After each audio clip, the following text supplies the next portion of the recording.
कई वर्षों बाद इटली के जौहर ने ली सुध। राज्य मंत्री राजेंद्र यादव ने पाइपलाइन का किया उद्घाटन। कोटपुतली के इटली के जौहर की आज दुर्दशा सुधारने के लिए मंड पंप लगाकर इस दुर्गंध भरे पानी से नागरिकों को मिलेगी निजात। कोटपुतली में बरसों से इटली जौहर में पानी भरा रहता था, जिससे आमजन परेशान थे। आए दिन पानी के भराव को लेकर घटनाएं होती रहती थी। इटली जौहर का पानी रोड पर भी भरा रहता था, जिससे आने जाने वालों को काफी परेशानियों का सामना करना पड़ता था। आज राज्य मंत्री राजेंद्र यादव ने इटली जौहर के पानी निकासी हेतु पाइपलाइन बिछाने एवं मंड पंप लगाने का कार्य का शिलान्यास मुख्य अतिथि माननीय राज्य मंत्री राजेंद्र सिंह यादव के कर कमलों द्वारा उद्घाटन किया गया। राज्य मंत्री राजेंद्र यादव ने बताया कि इस कार्य के लिए 92 लाख रुपए की लागत लगेगी। यह पाइपलाइन 8 किलोमीटर दूर सोता नाला में जाकर गिरेगी। कोटपुतली के नागरिकों में काफी दिनों के बाद इंतजार की घड़ियां हुई समाप्त। इस अवसर पर नगर पालिका ईओ विशाल यादव, नगर पालिका अध्यक्ष महेंद्र कुमार सैनी, पार्षद रतनलाल सैनी, पार्षद विजय कुमार सैनी, पार्षद बिंटू सैनी, पार्षद मनोज सैनी, पार्षद दीपक सैनी व लक्ष्मी नगर के अन्य गणमान्य लोग भी मौजूद थे। Bureau report P24 news express.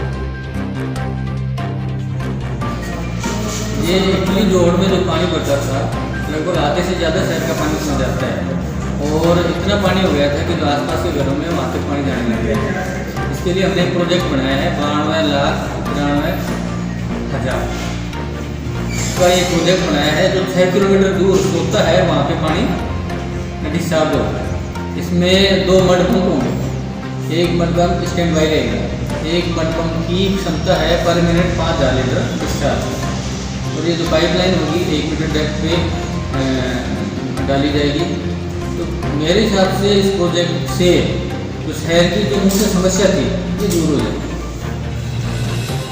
Sir इसमें जैसे और क्या क्या जैसे आगे जैसे इस पानी को लेके किसानों को भी दिया जाएगा, इस तरह का भी कुछ बता रहे हैं कि बीच में अगर सिंचाई के लिए चाहिए तो इस पानी को सीधा सोता में डाला जाएगा, बीच में हवा एयर निकालने के लिए। बेजुबान पशु पक्षियों की सेवा कार्य को एक माह पूर्ण 18,600 किलो चारा, 1100 किलो कट्टी व 550 किलो सब्जी डलवाई गई। कबूतरशाला में भी नियमित रूप से मक्की दाना व परिंदे लगाने का अभियान जारी। लॉकडाउन के कारण गौशालाओं व कबूतरशाला में हो रही परेशानी को देखते हुए एक वरिष्ठ समाज सेवी की प्रेरणा से अग्रवाल समाज अजमेर द्वारा गत माह 14 अप्रैल से बेजुबान पशु पक्षियों के भोजन पानी की व्यवस्था का सेवा कार्य करने का बीड़ा उठाया गया था, जिसे आज एक माह पूर्ण हो गया है। यह कार्यक्रम निरंतर जारी रहेगा। अग्रवाल समाज अजमेर के अध्यक्ष पूर्व पार्षद शैलेंद्र अग्रवाल व महासचिव प्रवीण अग्रवाल ने बताया कि एक माह पूर्व प्रारंभ किए गए इस सेवा कार्य के तहत प्रतिदिन समाज बंधुओं व दानदाताओं के सहयोग से एक टेम्पो हरा चारा रजका गौशाला में डलवाया जाता है। एक माह में 31 टेम्पो 1100 किलो कुट्टी तथा 550 किलो ताजी सब्जी सीता गौशाला सहित विभिन्न गौशालाओं में डलवाई गई। एक वरिष्ठ समाज सेवी ने गौ माताओं के चारा बाटा व कुट्टी आदि की व्यवस्था के लिए 5,000 रुपए का चेक दिया। राजस्थान से स्टेट हेड जसवंत सैन की रिपोर्ट P24 न्यूज एक्सप्रेस।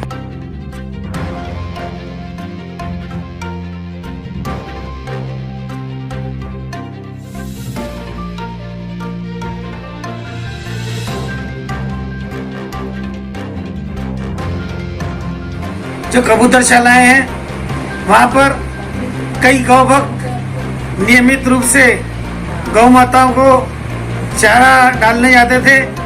कबूतरशालाओं में कबूतरों को दाना डालने जाते थे, परंतु कर्फ्यू और लॉकडाउन लागू होने के कारण वो लोग गौशालाओं में और कबूतरशालाओं में नहीं जा पा रहे थे।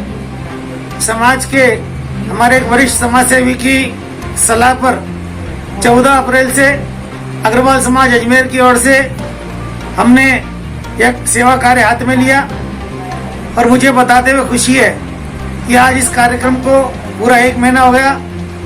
विभिन्न दानदाताओं के सहयोग से, विभिन्न भामाशाओं के समाज सेवियों के सहयोग से नियमित रूप से प्रतिदिन एक टेम्पो हरा चारा, इसमें लगभग 600 किलो वजन आता है, गौशालाओं में डलवाया जा रहा है। और इस 1 महीने के दौरान इस तरह से 18,600 किलो चारा हमने विभिन्न गौशालाओं में डलवाया समाज सेवियों के सहयोग से। इसी तरह जो कबूतरशाला गंजी में है वहाँ पर बजरंगगढ़ के नीचे लव कुश गार्डन के पास जहाँ कबूतरों का स्थान है वहाँ पर भी विभिन्न समाज सेवियों के सहयोग से कबूतरों को नियमित रूप से मक्का दाना डलवाया गया। इसके अलावा बेजुबान पशु पक्षियों की सेवा कार्य के तहत ही हमने एक और कार्यक्रम पक्षियों के पीने के पानी के लिए परिंदे लगाने का काम भी शुरू किया और हमारे समाज के विभिन्न सदस्यों की ओर से, विभिन्न पदाधिकारियों की ओर से सैकड़ों की संख्या में अलग अलग क्षेत्रों में अभी तक परिंदे लगाए जा चुके हैं। हमारे समाज बंधुओं ने यह निर्णय लिया है कि यह कार्यक्रम निरंतर समाज की ओर से, समाज सेवियों की ओर से, समाज के भामाशाहों के सहयोग से, दानदाताओं के सहयोग से नियमित रूप से चलता रहेगा और ये सेवा कार्य से जो बेजुबान पक्षी इस लॉकडाउन के कारण जो परेशान हो रहे थे उनकी कुछ सेवा करने का कार्य अग्रवाल समाज में निरंतर करता रहेगा। शैलेंद्र अग्रवाल, अध्यक्ष अग्रवाल समाज अजमेर। 50 दिन बाद भी अस्थियों को है मोक्ष का इंतजार। शोकाकुल परिजनों को भी इंतजार हरिद्वार ट्रेन चलने का। अस्थियों का कलश से भरे भी हाउसफुल होने लगे शमशानों के लॉकर्स, अलमारियां। अस्थियों को पुष्कर ले जाने में भी सारे रास्ते बंद। वैश्विक कोरोना महामारी के कारण तो लोग मर रहे हैं, लेकिन साधारणतया व अन्य कारण से मृतक लोगों के मोक्ष में भी बाधा बन रही है। यह कोरोना पूरे देश में लॉकडाउन की वजह से शोकाकुल परिजन कलश में रखी अस्थियों को गंगा में विसर्जित नहीं कर पा रहे हैं। ऐसे में शोकाकुल परिजन ने गड्डी मलियान शमशान अजमेर के प्रांगण में ही लॉकर्स व अलमारियों में रख रखे हैं, ताकि लॉकडाउन के समाप्त होने पर वे इन्हें ट्रेन व बसों द्वारा हरिद्वार ले जाकर विसर्जन कर सकें। हिंदू धर्म में ऐसा माना जाता है कि गंगा नदी में अस्थियों का विसर्जन करने से मोक्ष मिलता है। इतना ही नहीं, शव यात्रा में तथा उठावन में परिजनों सहित 20 से ज्यादा लोग शामिल भी नहीं हो पा रहे हैं। इसके अलावा 12 दिन तक होने वाली रस्में भी शोकाकुल परिजन के सदस्य ही कर रहे हैं। उनके रिश्तेदार इन रस्मों में शामिल नहीं हो रहे हैं। प्रशासनिक रोक के कारण लोग शव यात्रा पैदल नहीं ले जाने की वजह से शव वाहन का सहारा ले रहे हैं। लॉकडाउन व कोरोना महामारी की वजह से परिवार के बुजुर्ग व वृद्ध मृतक की भी बैकुंठी यात्रा बैंड बाजे से भी नहीं निकल पा रही है। हिंदू धर्म की मान्यता है कि मृतक की अस्थियां गंगा नदी में विसर्जित करने से आत्मा को शांति और मोक्ष मिलता है। राजस्थान से स्टेट हेड जसवंत सैन की रिपोर्ट, P24 न्यूज एक्सप्रेस। और जो भी हम काम कर रहे हैं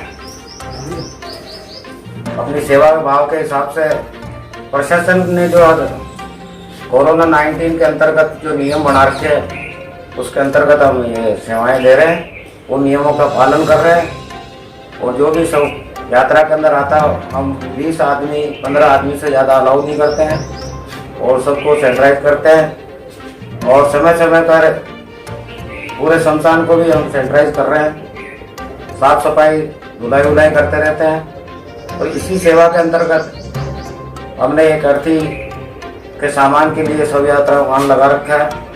किसी के भी फोन वगैरह आवे करे तो हम तुरंत प्रभाव से उनके ये अर्थी का सामान पहुंचाते हैं। उसके बाद गली मलियान शमशान के माध्यम से जो शव यात्रा वाहन लगा रखा है उसकी भी सेवाएं पूर्ण रूप से दे रहे हैं। हम जो भी यहाँ के नियम वगैरह जो बना रखे हैं प्रशासन ने, उसके अंतर्गत काफ़ी सराहनीय काम कर रहे हैं और मांग करते हैं कि जो पैसेंजर गाड़ियाँ जो चलाई जा रही है वो पैसेंजर गाड़ी हरिद्वार के लिए भी अपने प्रधानमंत्री जी से रिक्वेस्ट करेंगे उसको भी चला। जो आज जो हमारे